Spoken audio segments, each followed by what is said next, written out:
So we are going to talk about the units of time that we hear about is, so how is everything related from how we say our day to how this whole creation has happened? Because it has a relation to our self-realization also. We have our Kali Yuga, right? This Kali Yuga is actually 432,000 years. That whole span of Kali Yuga will be 432,000 years. Then we have Dwapara Yuga. Dwapara Yuga will be double of the Kali Yuga time. And then is the Treta Yuga, which is triple that of the Kali Yuga time. And we have Satya or Krit Yuga, which is 4 times that of the Kali Yuga time. But what happens in all these times is that Satya Yuga, people come with 100% spiritual consciousness. Their level is 100% when they come. In Treta Yuga, it becomes 75% and 25% material consciousness. In Dwapara Yuga, it becomes 50 and 50. 50 spiritual and 50 material. And then Kali Yuga, so 75% is material. 25% is only spiritual. That's why we are not inherently inclined. Basically because our thing goes down as the yugas progress. So these yugas is total number will be 4.32 million years. And this is called a Divya or Mahayuga. So all this combined, this 4.32 million years, all these 4 yugas combined is called the Divya or the Mahayuga.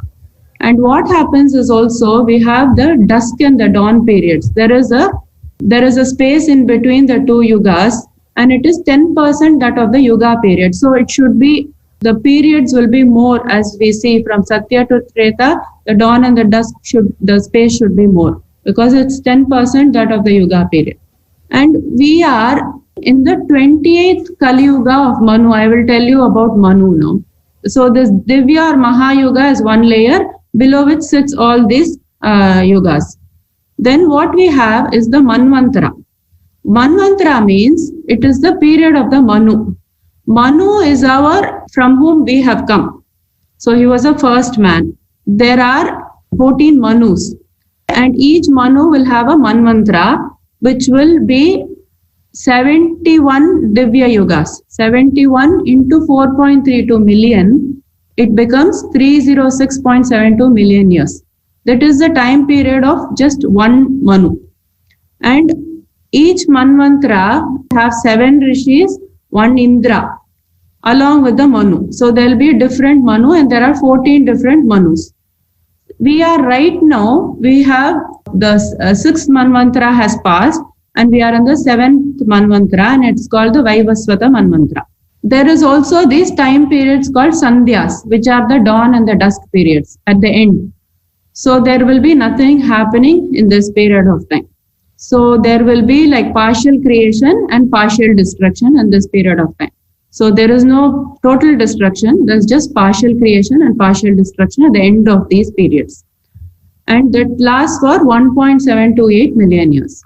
Then what happens is, on top of these Manvantara is what we call the Kalpa or the Brahma's day. So now this Brahma's day, actually how it is calculated is 14 Manvantras. That means 306.72 into 14 plus 15 into 1.728, the Sandhyas. So that total becomes 4.32 billion years, or another way to say it is 1000 Divya Yugas. So here we have Divya Yuga is 4.32 million years. That you multiply by 1000, you get 4.32 billion years. So that is the calculation for the Kalpa. And this Kalpa itself is only the day of the Brahma. The night of the Brahma is not calculated. When you talk about Kalpa, it only means the day of the Brahma. So that for the calculation, to calculate the age of Brahma, we have to take into account the years also. The nights are given here.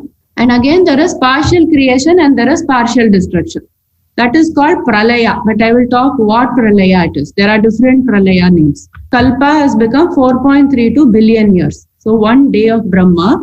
On top of this, we have the Mahakalpa, which is the lifespan of the universe, which is also the one breath of Ishvara or the Creator. And that itself is equal to 31104 trillion years. So how it's calculated is 36,000 kalpas, days of the Brahma, plus the number of nights we have to add, because the kalpa, Brahma's day is only the day.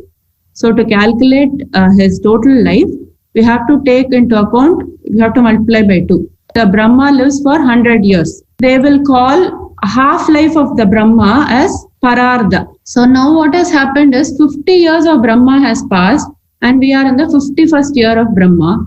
And here, so the previous Kalpa was called the Padma Kalpa. Now we are in the Shvetavaraha Kalpa.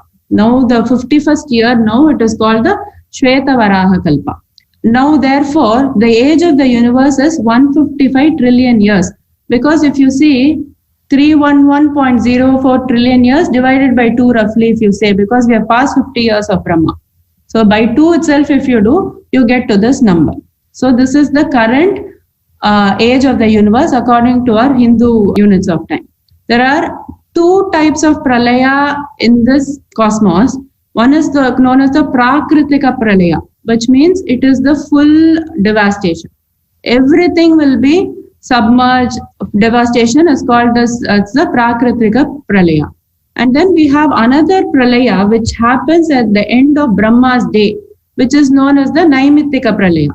In Narayanyam also 8th chapter, these 2 pralayas are being talked about. So these are the 2 pralayas according to the cosmos.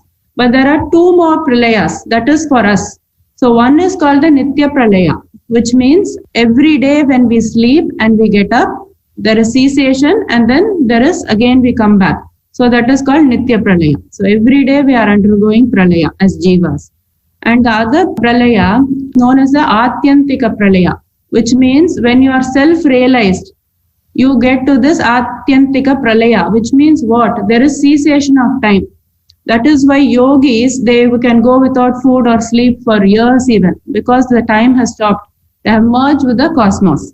What we call as Srishti is the creation, and we say Brahma is the one who creates, and Sthiti is the continuation. We say Vishnu is responsible for that, and Laya or the dissolution, and Shiva for that. Everything is going only according to this pattern.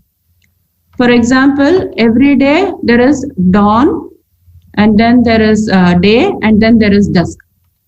Then in your life there is birth, there is life, and then there is death. Similarly, that is, there is first creation for the universe, then there is continuation, and then there is dissolution. So just like the same theory we talked about the manifest and the unmanifest, so it is following this cycle only. There is nothing else other than this happening. And why we need to understand all this is because for our ahamkara only. So every day when we get this ahamkara that I am the greatest, then we think about creation, then we will lose everything. We'll say, I'm just a tiny speck of this. I'm nothing actually. When you have a superiority complex, you can think like that. I'm only a tiny speck. So that will just bring you down a little bit. When you have inferiority, you can tell, I am this entire universe, because once you merge with this Atyantika pralaya, you are this universe. You are the source of all this actually. So in 2 ways, if you see, you can come to Samatva.